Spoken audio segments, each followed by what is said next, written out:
Usually when you talk about like a medical diagnosis, there is this inherent expectation of precision. Right, it feels very engineered. Yeah, exactly.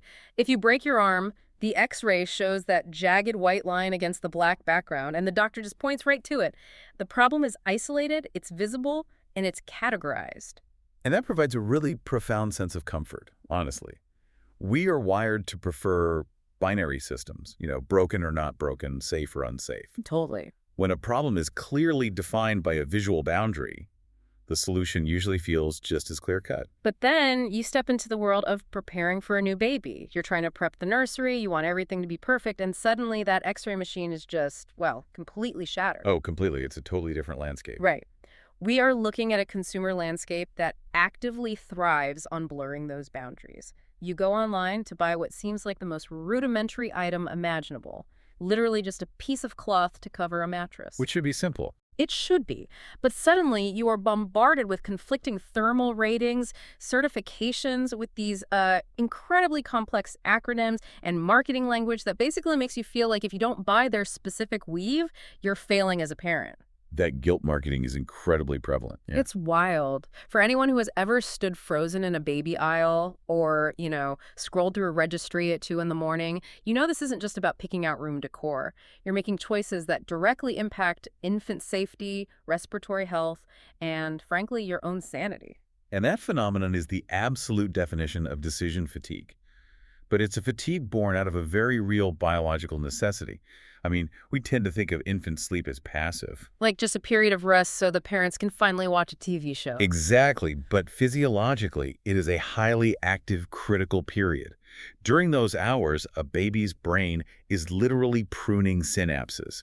Their physical growth hormones are peaking, and their immune system is calibrating. Wow, so a lot is happening under the surface. A tremendous amount. Yeah. The physical environment we construct around them during this vulnerable state directly dictates their baseline safety. Which is really the core reason we're dedicating this deep dive to cutting through that overwhelming noise.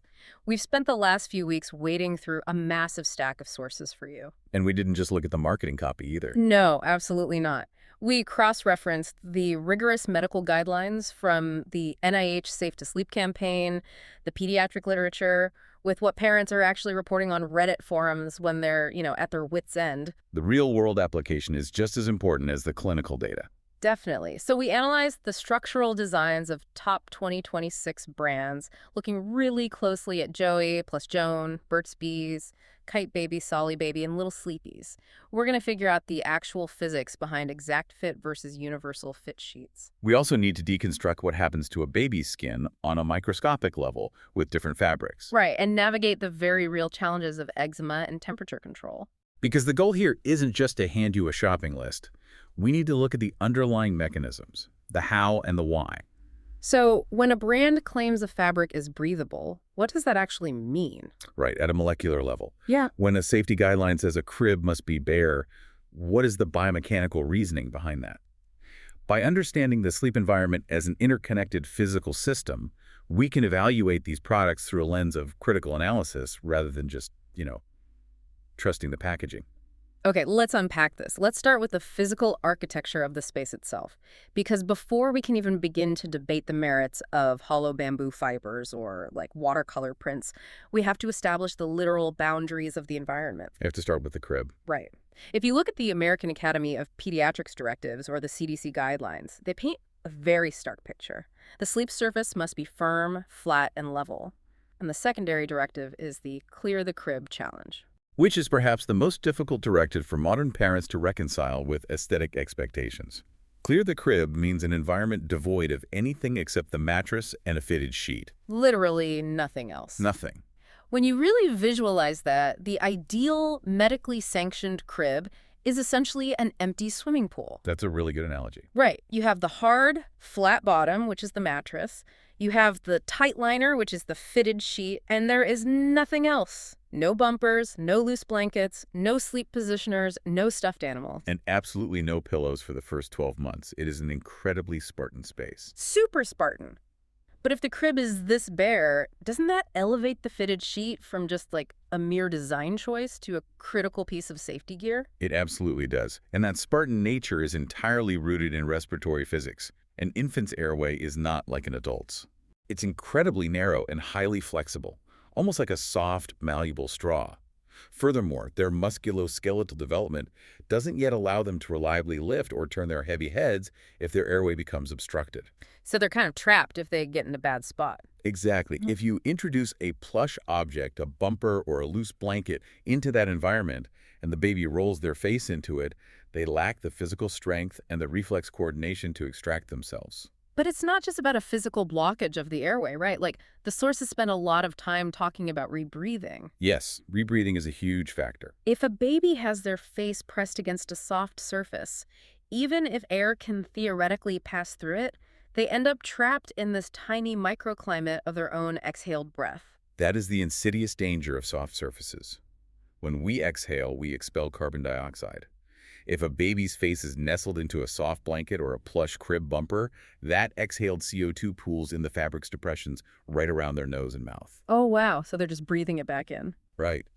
With their next breath, instead of pulling in oxygen-rich ambient air, they inhale that trapped carbon dioxide. Mm. Adults have highly sensitive chemoreceptors in our brainstem that immediately detect a drop in oxygen or a spike in CO2. And that wakes us up. Exactly. It triggers us to wake up and shift positions. Infants, however, have immature chemoreceptors. They might not get that neurological alarm bell, leading to a dangerous cycle of oxygen deprivation. Okay, looking at it through that specific physiological lens completely changes how I view the fitted sheet. It really should. I mean, if the crib is stripped down to literally just a mattress and a sheet, that elevates the sheet to safety hardware, it's the sole environmental variable interacting with the baby's skin and airways for up to 18 hours a day. It acts as the primary interface between the infant and their environment. Its tension, its structural integrity, and its thermal properties are not conveniences. Right. They are active defense mechanisms against asphyxiation and overheating. Which brings us directly to the engineering of how these sheets actually attach to the mattress, because our sources reveal this is essentially the Wild West of product dimensions. It really is a chaotic market in terms of sizing. It's insane. We tend to think a crib is a crib, but the dimensional chaos right now is staggering. A standard crib is strictly regulated at roughly 28 by 52 inches. But then you have mini cribs sitting around 24 by 38 inches. And bassinets are a complete free-for-all. Totally. Some are 15 by 30 inches, some are oval, some have drastically rounded corners. And then you have the exploding market of travel cribs and playards, where every single manufacturer has proprietary dimensions for their mattresses. And this creates a significant manufacturing challenge. How do you create a textile that safely covers this wildly disparate geometry? Well, one prevalent strategy we saw in the market analysis is what we can call the universal stretch approach. Right, relying on elasticity. Yeah, you look at a brand like Little Sleepies and their signature Luna sheet. They're basically treating the sheet like a pair of high-performance yoga pants for the mattress. That's an apt description. They use a blend of 95% bamboo viscose and 5% spandex, combined with a massive 10-inch deep pocket and thick 360-degree elastic around the entire edge. I love the four-way stretch, but I do question it. Question the sheer elasticity. Yeah, the inclusion of spandex is the mechanical key there, right? It is. Spandex is a synthetic polyurethane polyurea copolymer known for its exceptional elasticity. It constructs significantly and, crucially, has a high degree of elastic recovery, meaning it wants to snap back to its original shape. Okay, so it pulls tight. Right. By weaving this into the bamboo, the manufacturer creates a fabric that relies on sheer tensional force to cling to the mattress, allowing it to theoretically stretch over a wide variety of depths and widths. I can entirely see the appeal of that. If you own a remarkably thick luxury standard crib mattress, that 10-inch pocket combined with the spandex means you aren't wrestling the mattress like an alligator at 2 in the morning just to get the corners hooked. It's certainly convenient for standard sizes. But looking at the physics of it, I see a potential flaw when we move away from standard, heavy mattresses. What happens when you apply that high-tension, highly elastic sheet to a thin, proprietary travel crib mattress, like a Guava Lotus or a Baby Bjorn? You introduce a very real risk of structural deformation and fabric pooling. Because it pulls the edges up. Precisely. A travel crib mattress is inherently lighter and more flexible than a standard innerspring crib mattress. If you wrap a highly elastic universal fit sheet around a thin travel mattress, The tension of the spandex pulling across the top surface can actually cause the soft edges or corners of the mattress to curl upward. Which creates a gap between the edge of the mattress and the mesh wall of the travel crib. Exactly. You inadvertently manufacture an entrapment zone. Furthermore, if the sheet's dimensions are vastly larger than the travel mattress, the spandex can only do so much to pull the slack tight underneath. So you get all this extra fabric. You often end up with excess fabric puddling on the surface or bunching in the corners. And as we just established with the respiratory physics, any loose pooling fabric is a microenvironment where exhaled carbon dioxide can accumulate if the baby rolls over. So the sheer elasticity that makes it quote-unquote universal is the exact mechanism that makes it a potential hazard on non-standard mattresses. In many cases, yes. This is a massive contrast to the philosophy we saw from Joey plus Joan. When you look at their product line, they completely reject the universal approach. They've gone in the exact opposite direction. They really have. They use an exact fit architectural model. They don't sell a sheet that says fits all players. They sell a sheet specifically engineered for the Graco Pack end play. And a completely different one for other models. Yeah, they sell a different sheet with entirely different geometry for the Four Moms Breeze and another specifically for the Baby Bjorn. They are essentially applying bespoke tailoring to baby safety. Instead of relying on the chemical properties of a spandex polymer to aggressively pull slack fabric tight, they rely on geometric precision. So the cut is doing the work, not the stretch. Exactly. By cutting the textile to match the exact mathematical dimensions and corner radius of a specific mattress, they eliminate the surplus fabric before it's even sewn. It's the difference between trying to use a bungee cord to tie down a tarp that's 3 sizes too big versus having a custom-fitted cover that snaps perfectly into place. That's a perfect way to visualize it. What really stands out about the Joey plus Joan model is how heavily they back this structural integrity. The sources highlight that they offer a lifetime replacement warranty if the sheet ever loses its stretch or scrunches up. Which is highly unusual in this industry. Totally. I mean, a company doesn't offer a lifetime warranty on baby bedding unless they are incredibly confident in the physical engineering of the product. Because the tension isn't fighting against an abundance of excess material, the elastic banding around the perimeter experiences far less mechanical stress over time. The structural integrity is built into the shape of the cut, not just the strength of the elastic. So the major takeaway for you listening is to be highly skeptical of the one-size-fits-most label. Especially for non-standard beds. Right. Particularly if you are outfitting a bassinet, a mini crib, or a playard. You need to treat this like a safety inspection. Measure the exact length, width, and depth of your specific mattress pad. And seek out brands that have engineered their textiles for those exact spatial parameters. Okay, so assuming we have secured a drum-tight, geometrically perfect fit that eliminates the risk of pooled fabric, the next variable we have to isolate is the actual molecular makeup of the fabric itself. Because the material dictates the thermoregulation and the microclimate of the baby skin. Yes, and this requires a frank discussion about synthetic textiles. Because if you walk into a big box store and look at the budget bedding options, polyester and microfiber are ubiquitous. They are everywhere. And from a purely economic and durability standpoint, they make sense. They are incredibly cheap to produce, they resist wrinkling, and they can withstand a tremendous amount of physical abrasion. But applying them to infant sleep is physiologically hazardous. It absolutely is. I understand they aren't considered luxurious, but why elevate it to the level of hazardous? It really comes down to thermodynamics and the biology of a newborn. Synthetic fibers like polyester are essentially extruded plastics derived from petroleum. So it's basically plastic yarn. Exactly. At a microscopic level, the fibers are completely smooth and hydrophobic. They actively repel water. Because they do not absorb moisture, and because the synthetic weave is typically very tight, these fabrics create an impermeable barrier. They just don't breathe. They do not breathe. They trap ambient heat, and they trap the moisture evaporating from the baby's body directly against the skin. And infants are notoriously terrible at regulating their own temperature, right? Precisely. An infant's thermoregulatory system is highly immature.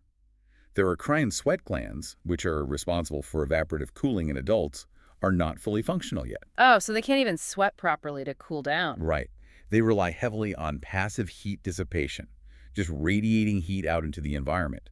If you place them on a microfiber sheet, that plastic barrier reflects the heat right back at them.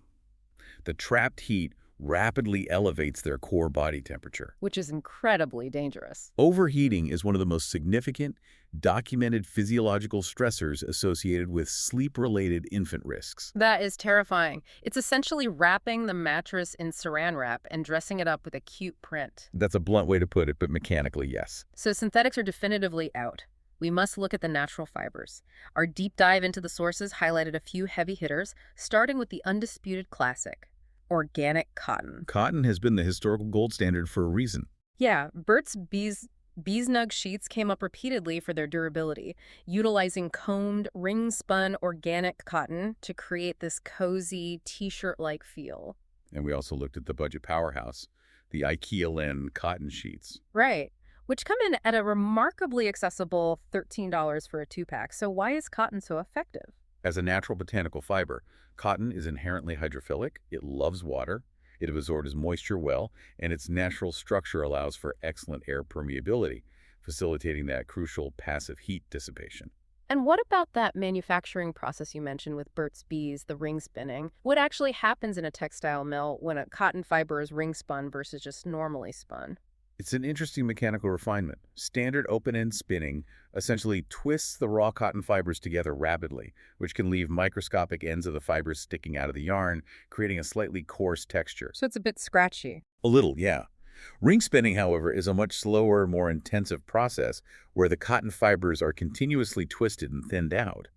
This aligns all the fibers tightly together in the same direction, tightly binding those loose ends into the core of the yarn. Oh, so it tucks the scratchy ends inside. Exactly. The result is a thread that is not only significantly stronger and less prone to breaking, but physically smoother against the skin. But despite the history of cotton, the market data shows it's facing massive competition from cellulosic fibers. Specifically bamboo, rayon, and viscose. Right.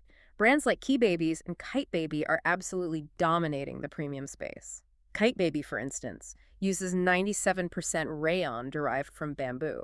And those fabrics have a very distinct feel. They do. I've felt these sheets. They have this distinct, almost fluid drape to them, and they literally feel cool to the touch. How does a fiber derived from a woody grass feel colder than cotton? The cooling sensation is a direct result of the microscopic anatomy of the bamboo fiber. What does it look like up close? If you were to look at a cross-section of a bamboo viscose fiber under an electron microscope, you wouldn't see a solid core like you do with polyester. The fiber is densely populated with micro gaps and micro holes. Wow, really? Yes, it is essentially a hollow structure resembling a microscopic sponge or a bundle of incredibly tiny drinking straws. Okay, so how does that hollow structure affect the thermodynamics? In two major ways. First, those microgaps allow for massive ventilation.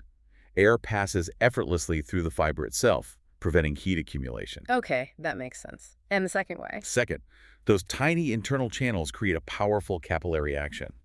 When the infant's skin generates moisture, the hollow channels act like a vacuum, pulling the moisture away from the surface of the skin and spreading it over a larger surface area within the fabric. So it spreads the sweat out. Right. This accelerated moisture transport increases the rate of evaporation. And because evaporation is a cooling process, it requires thermal energy to turn liquid water into vapor. It actively draws heat away from the baby. Resulting in that distinct cool-to-the-touch sensation. Exactly. That is a phenomenal piece of biological engineering. And we saw similar alternative cellulosic fibers emerging, like Sully Baby, utilizing tensile modal, which is derived from sustainably harvested beechwood. And Quince utilizing European flax linen. Right, so you have this array of natural choices: cotton, bamboo, beechwood, linen. But what struck me in the research is that the raw material is only half the equation. The other half is how those fibers are woven together. Yes. In our sources, pediatrician Dr. Alexis Phillips Walker provides a very strict structural guideline. Parents should stick exclusively to a 200 to 300 thread count for baby sheets. Which runs completely counter to the prevailing marketing narratives in the adult bedding industry. Completely. If I go to a luxury department store to buy sheets for my own bed, the entire marketing strategy is built on the premise that a higher thread count equals a superior product. You see 800, 1,000, even 1,200 thread count Egyptian cotton sheets sold for exorbitant prices. Yeah, and my instinct as a parent is to want the best, most luxurious option for my baby. I mean, how is an 800 thread count sheet actually worse than a 200 thread count sheet? It requires understanding what thread count actually measures. Which is what exactly? It is simply the physical calculation of the number of horizontal threads, the weft, and the vertical threads, or warp, woven into 1 square inch of fabric. To achieve a thread count of 800 or 1,000 in a single square inch, manufacturers are forced to use incredibly fine threads and pack them together under extreme tension. Which means the physical space between the individual threads is mathematically reduced to almost zero. Exactly. You are systematically eliminating the microscopic gaps in the weave. While this creates a very dense, smooth fabric that feels heavy and luxurious to an adult, you have completely eradicated the fabric's air permeability. So a 1,000 thread count cotton sheet might as well be a synthetic sheet in terms of airflow. Exactly. It acts as a thermal trap. By adhering to Dr. Phillips Walker's recommendation of 200 to 300 thread count, you are ensuring the weave remains open enough for convective heat loss. Air can flow freely through the microscopic grid of the fabric, maintaining a safe microclimate. The density of the weave dictates the airflow. It makes total sense when you break down the physics. It's all about leaving room for the air to move. Now, this balance between fiber type, weave, and texture becomes incredibly volatile when you introduce sensitive skin into the equation. Baby eczema, or atopic dermatitis, is a massive stressful hurdle for parents. It's a very common and very difficult issue to manage. I found this highly illuminating narrative deep in one of the Reddit parenting forums from our sources. A parent was desperate because their 8-month-old, who was an active tummy sleeper, kept waking up with severe inflamed red rashes across their cheeks and legs. Oh, that's heartbreaking. It is. They were utilizing the budget-friendly IKEA organic cotton sheets, but noted they felt slightly rough. The physical barrier of an infant's skin, the stratum corneum, is approximately 30% thinner than an adult's. So it's super fragile. Highly fragile and highly susceptible to mechanical damage. Even if a fabric is certified organic and free of chemicals, if the physical weave has a high friction coefficient, an active tummy sleeper repeatedly rubbing their face against it will experience microabrasions. Like tiny little scratches. Exactly. This mechanical friction breaks down the skin barrier, triggering an inflammatory immune response, which presents as an eczema flare-up. Knowing this, the parent in the story sought advice, pivoted away from the cotton, and invested in the highly acclaimed Key Babies bamboo sheets. And what was the result? The result was instantaneous. The hollow, incredibly smooth structure of the bamboo we talked about acted almost like a soothing topical treatment. The friction was eliminated and the contact rashes subsided. That's the benefit of that fluid drape and smoothness. Right. However, after several weeks of heavy use and washing, the parent encountered a new mechanical issue. The pilling. Yes.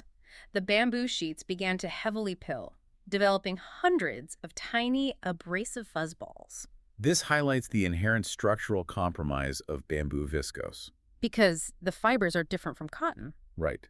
While the microscopic hollowness provides unparalleled softness and moisture wicking, the individual fibers themselves are significantly shorter and more delicate than the long staple fibers of ring-spun cotton. So they break easier. Exactly. When subjected to the repeated friction of a baby rubbing against them and the harsh mechanical agitation of a washing machine, those short fibers easily break and tangle into themselves, creating those pills. So the bamboo solved the friction problem initially, but degraded structurally over time. A classic trade-off. But here is the fascinating twist in the parent's diagnostic journey. Because the eczema issue was chronic, they ended up conducting a tiny health gut microbiome test on the baby. Oh, looking internally. Yes. The lab results indicated that the root cause of the widespread inflammation wasn't purely mechanical, it was internal. The baby's gut lacked specific beneficial bacteria. That is fascinating. Following the test, the pediatrician put the baby on a targeted regimen of prebiotics and probiotics. The internal inflammation subsided, the skin barrier fortified itself, and the eczema completely cleared. So the skin became resilient enough to handle normal friction. Exactly. And the ultimate punchline. The parent abandoned the pilling bamboo and went straight back to the rougher $13 IKEA cotton sheets because they were practically indestructible and didn't pill. That is a brilliant illustration of the diagnostic complexities of modern parenting. It demonstrates that a specific textile like bamboo can be an incredibly effective temporary mechanical intervention to mitigate friction while a barrier is compromised. Like a Band-Aid. Right. But it also reveals the danger of hyper-focusing solely on the external environment. It requires a systems-level perspective to realize that sometimes the physical sleep surface is merely aggravating a deeper physiological issue. It's the ultimate reminder to zoom out and look at the whole picture for you guys listening. Right. But even if we optimize the mechanical friction and the thermodynamic breathability, we still have to contend with the chemical processing of these fibers. Invisible threats. Right. You can have the most perfectly woven 300 thread count organic cotton, but what happened to it inside the textile mill? This brings us to the labyrinth of certifications. It is a labyrinth. I will openly admit the acronyms are staggering. GOEX, OEKO-TEX Standard 100, GreenGuard Gold, Made Safe. It feels like you need a degree in industrial chemistry to buy a bedsheet. The chemical opacity of the textile industry is a significant issue, but decoding these specific certifications provides a very reliable, scientifically backed map. Let's delineate the two most prominent acronyms, GO-TEX and OEKO-TEX. Okay, let's start with GO-TEX. GO-TEX stands for the Global Organic Textile Standard. When you see a GO-TEX certification, you need to understand that it's primarily an agricultural and initial processing standard. Meaning what happens on the farm. Correct. It verifies that the cotton was grown without toxic synthetic pesticides or fertilizers, and it ensures that the ecological footprint of the farming and harvesting met specific baseline criteria. Okay, so GO-TEX protects the soil, the water table, and the farmers during the agricultural phase. Yes, but the journey from a raw bale of organic cotton to a finished, dyed-fitted sheet involves extensive chemical processing. Uh-huh. A manufacturer could take pristine, GO-TEX certified raw cotton and during the milling process, treat it with heavy metal-based synthetic dyes, apply chemical flame retardants, or bathe it in formaldehyde to give it quote-unquote wrinkle-free properties. Wait, formaldehyde, the same chemical used in biological preservation is used in baby sheets. Yes, unfortunately. Formaldehyde acts as a chemical cross-linking agent. It binds the cellulose fibers of the cotton together, which prevents the fabric from creasing in the wash. That is insane. If a company markets a cotton sheet as wrinkle-free or permanent press, it is highly probable it has been treated with a formaldehyde-based resin. And while GO-TEX restricts many chemicals, it doesn't cover every single component of a complex finished product. This is where OEKO-TEX Standard 100 becomes critical, right? Exactly. OEKO-TEX does not care how the plant was grown. It analyzes the final, finished physical product. Like the actual sheet you buy in the store. Yes. They utilize advanced mass spectrometry and gas chromatography to test every single component. The fabric, the sewing threads, the zippers, the dyes, the printed labels, for over 1,000 harmful substances. Including formaldehyde. Including formaldehyde, heavy metals, and carcinogenic azote dyes. So if I buy a sheet with an OEKO-TEX Standard 100 tag, independent scientists have literally vaporized a piece of that specific product in a lab to guarantee it won't leach those specific toxins into my baby's skin. That's exactly what that badge means. Applying this to our brand analysis, Joey plus Joan explicitly highlights that they use 100% OEKO-TEX certified jersey cotton. Which is a massive green flag. Huge. That provides an immediate, verifiable assurance that their exact fit sheets are completely free of polyester plastics and devoid of harsh chemical residues. We also saw Naturepedic leveraging Made Safe and GreenGuard Gold certifications. GreenGuard Gold is particularly relevant to the indoor environment. It specifically tests for volatile organic compounds, or VOCs. The off-gassing stuff. Right. These are chemicals that have a high vapor pressure at normal room temperature, meaning they easily evaporate into the air as gases. When you open a cheap plastic product or a synthetic rug and it has that distinct new chemical smell, you are inhaling VOCs. No, I know that smell perfectly. It gives me a headache. GreenGuard Gold ensures that textiles emission levels are low enough to maintain safe indoor air quality, which is vital for a developing respiratory system. And Made Safe. Made Safe goes even further, screening the entire chemical inventory of a product to ensure no component is a known carcinogen, endocrine disruptor, or reproductive toxin. The ultimate takeaway here is that you don't need to be an industrial chemist. You just need to be a savvy auditor of these third-party badges. Spotting the OEKO-TEX or GreenGuard badge is the mechanism by which you offload the scientific burden to independent laboratories. Let them do the heavy lifting. Exactly. Now let's pivot from the laboratory back to the highly messy reality of a nursery. Oh, the messy reality is where the rubber meets the road. You have meticulously researched your organic 300 thread count, OEKO-TEX certified exact fit shoot. It looks beautiful on the mattress. Perfect picture for social media. Right. And then at 2:00 a.m., a catastrophic diaper blowout occurs. The physics of infant digestion respect no certifications. They absolutely do not. How do these premium materials withstand the brutal logistical realities of laundry? Well, because infant bedding requires high-frequency laundering, durability and inventory management become critical variables in the parent strategy. We found a highly practical data point in the research regarding inventory. The mathematically sound baseline for fitted sheets is 4. You require a minimum of 4. Right. The logistical breakdown is 1 currently deployed on the mattress, 1 actively being processed in the washing machine, and 2 clean backups stored in the closet. Because when that 2.0 a.m. failure happens, you cannot afford to wait 45 minutes for a dryer cycle to complete before putting the baby back to sleep. No one has time for that.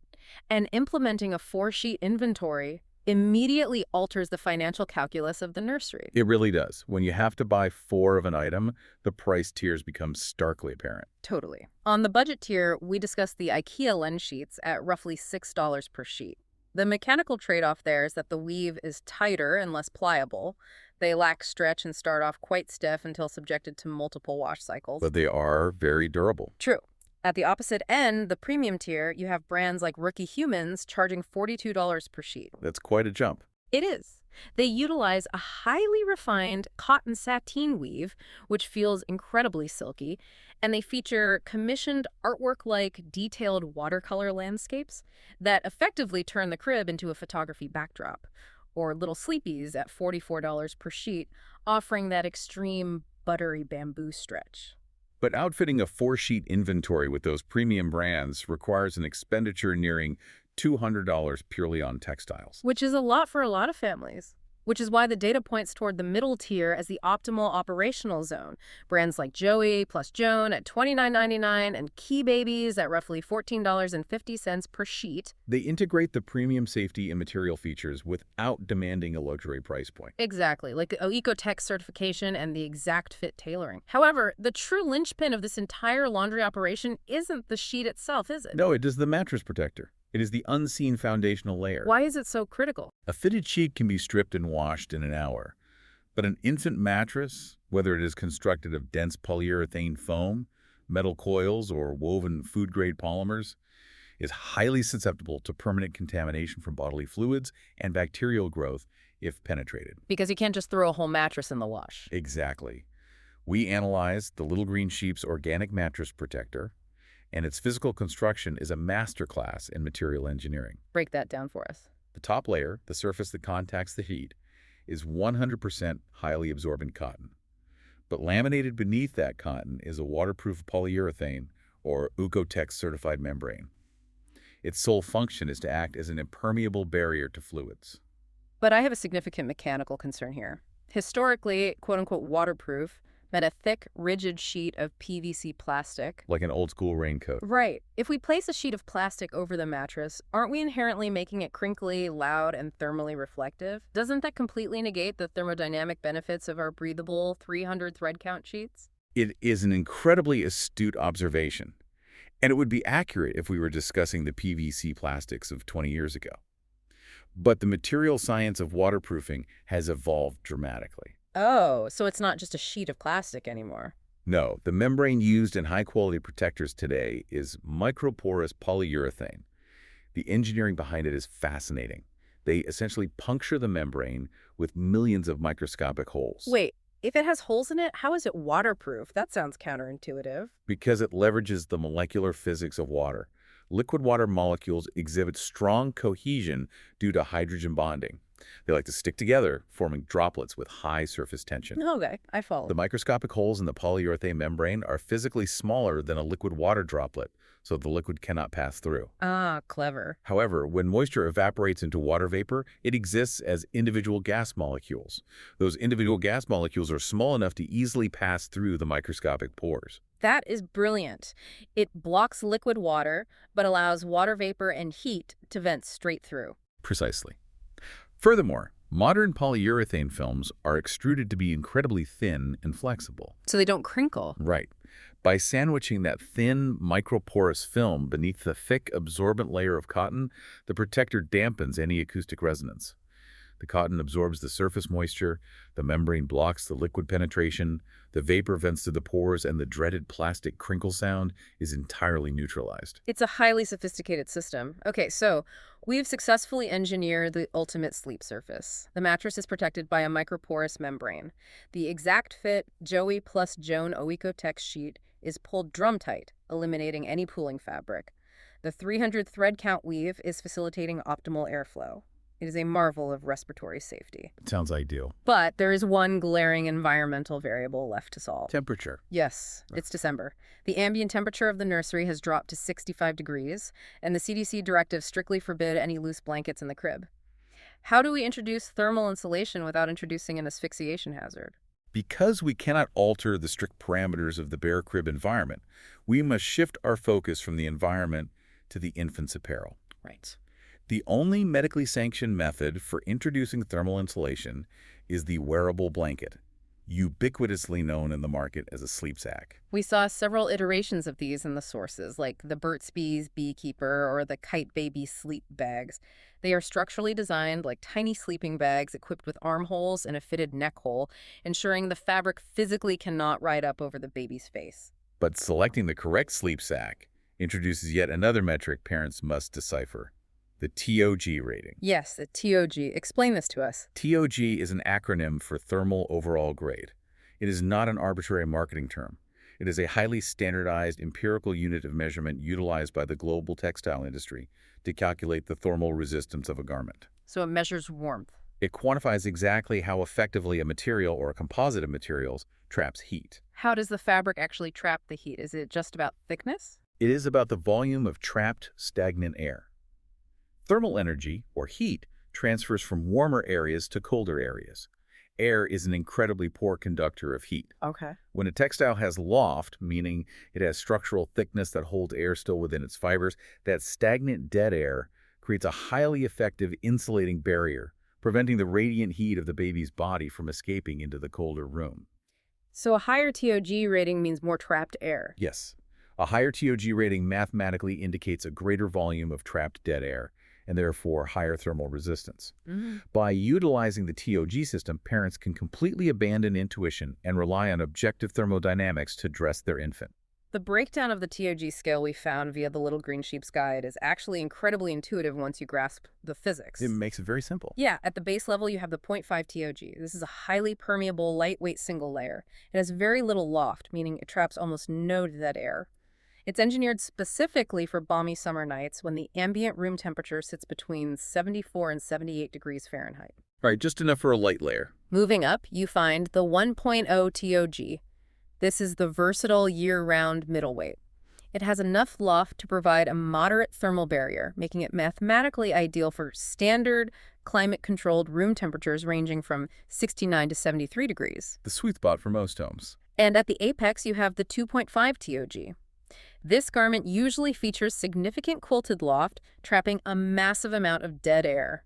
It is the heavy-duty winter workhorse designed to maintain core temperature in chillier rooms sitting between 61 and 68 degrees. The precision of the TOG scale eliminates the dangerous guesswork.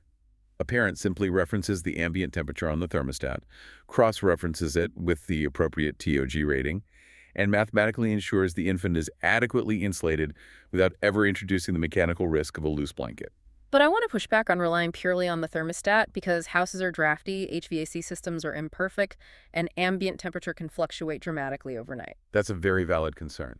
Even if I execute the TOG math perfectly, how do I empirically verify that the baby isn't overheating in the middle of the night? I can't ask them, and inserting a thermometer under the arm of a sleeping newborn is a recipe for disaster. The pediatric guidelines provide a highly reliable, non-invasive biomechanical check for this exact scenario. You bypass the extremities and tactily assess the back of the infant's neck. Why specifically the back of the neck? Why not just feel their hands or their feet? Because assessing the extremities will yield a false positive for hypothermia.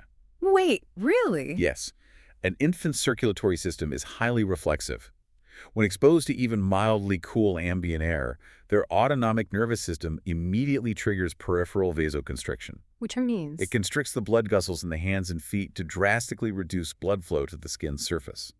This physiological maneuver shunts the warm blood directly to the core to protect the vital organs. Oh, wow. Therefore, an infant's hands and feet will almost always feel cold to the touch, even if their core is perfectly warm. So feeling cold hands and piling on another blanket is actually a dangerous miscalculation. Highly dangerous. It often leads directly to overheating. Because their core was fine all along. Exactly. The back of the neck, however, sits directly over the core circulatory pathways and provides a highly accurate, immediate physical representation of the baby's internal core temperature. That is such a good trick to know. If the skin at the nape of the neck feels damp, clammy, or excessively hot, the infant is over-insulated and failing to dissipate heat. And what do you do then? The mechanical intervention is immediate. You must remove a layer or downgrade to a lower TOG rating. The ultimate goal is a synthesis of systems, combining a mathematically appropriate TOG wearable blanket to provide safe insulation, with a highly breathable, exact fit sheet to manage surface heat and friction. It is entirely about engineering a cohesive system. Look at the sheer volume of material science and physiology we've navigated today. It's a lot to process, for sure. It is. We initiated this deep dive with the inflexible biomechanical reality of the AAP's bare crib directive firm, flat and level, to prevent CO2 rebreathing. We dissected the critical structural mechanics of exact fit sizing, demonstrating how Joey plus Jones geometric tailoring eliminates the localized asphyxiation risks associated with spandex-driven universal sheets on travel cribs. And we broke down the thermodynamics of natural fibers. Right, understanding how the hollow microstructure of bamboo accelerates evaporation, while highlighting the hidden thermal traps of 1,000 thread count weaves. We pierced the veil of chemical certifications, establishing OEKO-TEX and GreenGuard as your independent laboratory auditors against formaldehyde and VOCs. And finally, we mastered the physics of microporous membranes and the thermal resistance of TOG ratings. It is an immense volume of data, but the foundational through line remains elegantly consistent. We are mitigating physiological risk through applied material science and precise structural engineering. Exactly. So to you, the listener, the next time you find yourself standing paralyzed in the baby aisle or overwhelmed by the targeted ads on your registry, step back and simplify the equation. Just remember the mechanics. You are not designing a room. You are engineering a biomechanical safe zone. You are building a firm, flat, geometrically precise, chemically inert microclimate. Focus strictly on the structural fit, scrutinize the physics of the fiber, and let the certifications do the chemical auditing for you. You have the knowledge to cut through the noise. As we conclude our analysis, I'd like to leave you with a conceptual extrapolation to consider. Ooh, what's that? Throughout this intensive review, we've observed remarkable innovations rooted entirely in passive analog material science, from the sustainable harvesting of beechwood modal to the architectural precision of exact fit tailoring. True, very tangible stuff. These are physical solutions to physical problems. But the arc of consumer technology bends relentlessly toward digitization. We must ask ourselves, how long will the standard of infant sleep safety remain rooted in analog textiles? Are we currently standing on the precipice of the smart sheet era? Smart sheets, like with sensors. Exactly. Imagine bedding woven not just with organic cotton, but interlaced with microscopic conductive biometric threads that continuously monitor an infant's heart rate, respiratory volume, core temperature variations, and micromovements, transmitting that telemetry directly to a parent's smartphone. That sounds like science fiction. The technological capability is actually imminent, but the deeper psychological question is, will integrating that level of granular, continuous medical telemetry into the nursery fabric actually alleviate parental anxiety? Or will it fundamentally amplify it, turning every night into a data monitoring shift? Precisely. Oh, that is a profound paradigm shift to consider. The analog sanctuary versus the digitized biometric nursery. It fundamentally changes the definition of what a sheet is supposed to do. It certainly does. It's absolutely something to process the next time you find yourself folding an endless mountain of tiny OEKO-TEX certified laundry. Thank you so much for joining us on this deep dive. Keep questioning the marketing, keep analyzing the mechanics, stay curious, and we will catch you next time.